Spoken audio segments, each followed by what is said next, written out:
Tim, give us an example of a success that you haven't already mentioned. People can take away with them.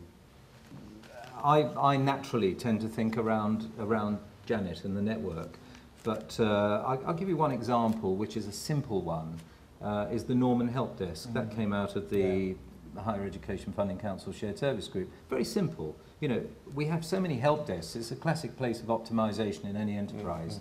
We have so many help desks, but actually 24 hours was not something institutions wanted to do anyway, because I don't know if you've been near a campus about 3 o'clock on a Friday, but there's not too many people left after that. No, I don't go there either. So one of those known unknowns. The people at Northumbria saw an opportunity here. They needed to do it, and they thought, well, it's very expensive if we just do it for us. Why don't we start sharing it? One of the great upsides of this community is if you've got a good idea, the marketing is quite cheap because it's viral. And people go to conferences, quite extraordinary for a competitive environment. People go to conferences, tell them what their successes are and how they could do it too. So there's an advantage there. So I would say that's a very simple but effective advantage. Chris, same question to you. I was going to mention a technology one where we've got this amazing Moodle environment with 2.25 million students on it, but actually I'm going to talk about one that we've just gone live with and has been a huge take-up for. And it's the HR Investigation and Mediation Service. If you think about your local institution, often you are hauled out as a manager to go and investigate another department's grievance or disciplinary issue. You've been taken out of your workplace, you don't know the territory, and you'd be rather getting on with your day job.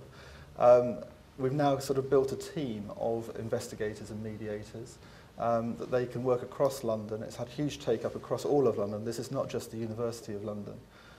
It's reducing legal costs. It's a collaborative environment. It isn't a customer-supplier relationship. It is a very, very collegial and collaborative environment, and it just seems to work. Andrew, an example? I'd talk about potential more, and I think that is in registry functions. I believe that universities aren't as different as we like to say we are. We use very similar systems and processes for handling things like student records, student profiles, admissions data and that kind of thing. And there's no reason why we should stand alone to such a great extent. Aren't they already all held by GCHQ? I just had assumed recently. That's the disaster recovery. So merging registry functions. Particularly the transactional aspects, yes. Okay.